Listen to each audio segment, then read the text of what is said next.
warahmatullahi wabarakatuh. Perkenalkan, nama saya Amrullah, salah satu mahasiswa dari Universitas Nahdlatul Ulama Samarinda, program studi akuntansi Fakultas Ekonomi dan Bisnis. Baik, pada kesempatan ini saya akan menjelaskan sedikit mengenai pelajaran yang saya dapat di semester 1. Baik, langsung saja kita masuk ke materi awal.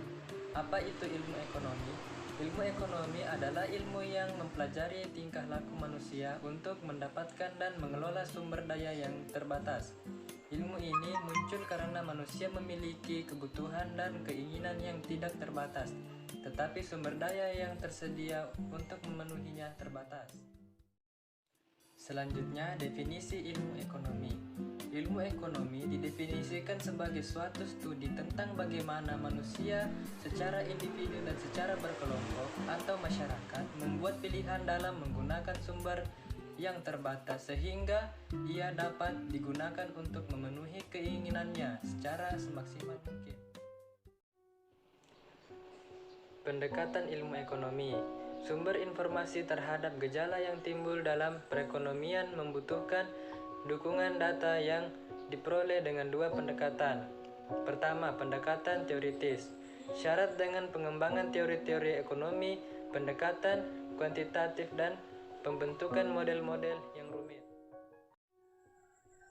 Pendekatan praktis dilakukan menggunakan metode induksi dan metode deduksi. Metode induksi adalah berdasarkan kesimpulan umum untuk dapat mengetahui gejala ekonomi yang terjadi. Metode induksi atau empiris adalah berdasarkan gejala ekonomi yang disusun untuk memperoleh kesimpulan yang lebih umum.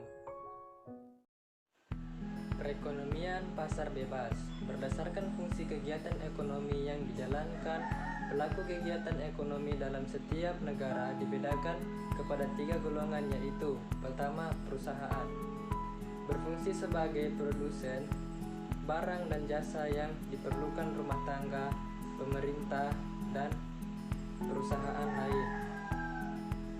Selanjutnya yang kedua, rumah tangga, merupakan penyedia faktor-faktor produksi dan konsumen dari barang dan jasa.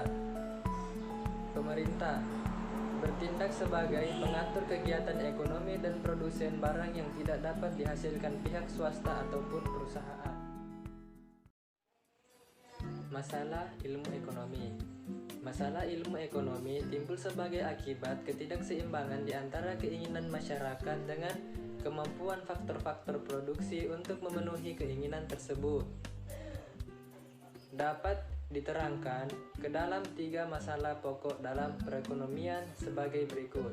1. Apakah jenis barang dan jasa yang harus diproduksi? 2. Bagaimanakah barang dan jasa tersebut harus diproduksi? 3. Untuk siapakah barang dan jasa tersebut diproduksi? Penyelesaian masalah tersebut bergantung kepada sistem ekonomi yang digunakan. Pertama, perekonomian pasar bebas. Kedua, perekonomian perencanaan pusat. 3. Perekonomian campuran.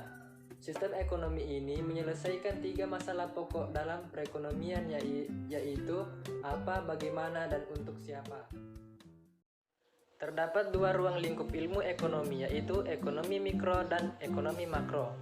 Ekonomi mikro, ilmu ekonomi yang mempelajari bagian kecil atau aspek individual dari kegiatan perekonomian.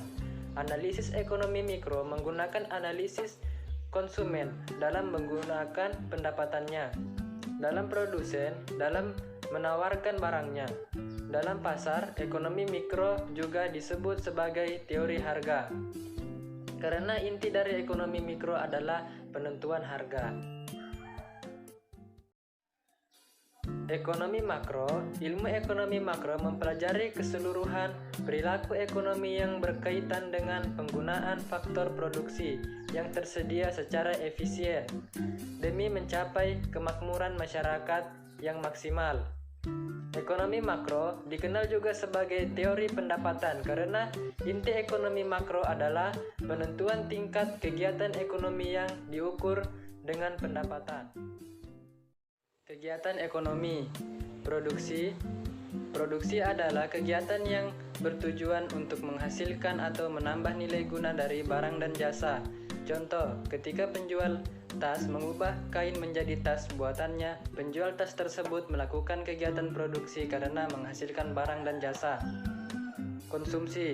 Konsumsi adalah kegiatan yang berkaitan dengan penggunaan barang dan jasa untuk memenuhi kebutuhan. Contohnya adalah penggunaan bensin untuk bahan bakar kendaraan. Distribusi. Distribusi adalah kegiatan penyebaran barang dan jasa yang diproduksi. Misalnya distribusi yang dilakukan untuk membawa beras dari desa A ke kota B untuk memenuhi kebutuhan warga kota B akan beras. Equilibrium atau keseimbangan pasar. Equilibrium adalah kegiatan yang menunjukkan baik konsumen maupun produsen telah menyetujui harga suatu barang, yaitu harga yang konsumen bersedia membeli untuk sejumlah barang yang sama dengan harga produsen bersedia menjual untuk sejumlah barang tersebut. Harga keseimbangan ditentukan oleh kekuatan permintaan dan penawaran. Penjual dan pembeli biasanya akan selalu mengambil tindakan yang bertujuan untuk mencapai keseimbangan antara permintaan dan penawaran. Penawaran. Pengertian penawaran. Penawaran adalah jumlah barang atau jasa yang tersedia dan dapat dijual oleh penjual pada berbagai tingkat harga dan pada waktu tertentu. Beberapa faktor yang mempengaruhi penawaran. 1. Harga barang itu sendiri. 2. Harga sumber produksi. 3. Tingkat produksi. 4. Ekspektasi atau perkiraan. Pengertian permintaan.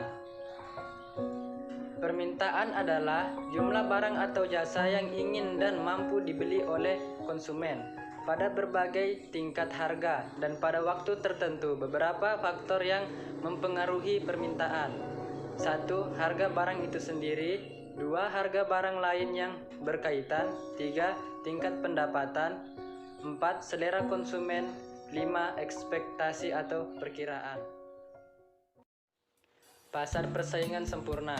Pasar persaingan sempurna adalah sebuah struktur pasar di mana terdapat banyak penjual atau perusahaan yang menghasilkan barang atau memberikan pelayanan dengan pembeli di pasar dengan produk yang dijual relatif sama atau bersifat homogen. Setiap perusahaan menawarkan barang yang identik dan sepenuhnya saling menggantikan. Harga terbentuk melalui mekanisme pasar dan hasil interaksi antara penawaran dan permintaan, sehingga penjual dan pembeli di pasar ini tidak dapat memengaruhi harga. Pasar monopoli. Secara etimologis, monopoli berasal dari bahasa Yunani yaitu mono yang berarti satu dan polis yang artinya penjual. Jadi secara jelas bisa diartikan bahwa pasar monopoli adalah suatu bentuk pasar yang memiliki satu produsen atau penjual untuk melayani banyak pembeli. Ini artinya sang penjual atau disebut monopolis memiliki peran tunggal untuk menentukan harga pasar tanpa perlu memikirkan persaingan. Oleh karena itu, pasar monopoli tergolong jenis pasar persaingan tidak sempurna. Pasar oligopoli. Oligopoli berasal dari kata oligos yang berarti banyak dan polein yang berarti menjual. Jadi jika diartikan, pasar oligopoli merupakan bentuk pasar di mana terdapat beberapa penjual atau produsen yang menguasai pasar dengan banyak pembeli. Hanya saja, pada pasar ini barang yang dijual cenderung homogen, sehingga tidak terlalu bisa dibedakan antara satu produk dari suatu perusahaan dengan produk dari perusahaan lain. Oleh karena itulah, pasar oligopoli juga tergolong pasar persaingan tidak sempurna. Pasar monopolistik. Pasar monopolistik kadang disebut juga pasar persaingan monopolistik atau pasar monopolistis. Adalah suatu bentuk pasar di mana terdapat banyak produsen yang menghasilkan barang serupa tetapi memiliki perbedaan dalam beberapa aspek.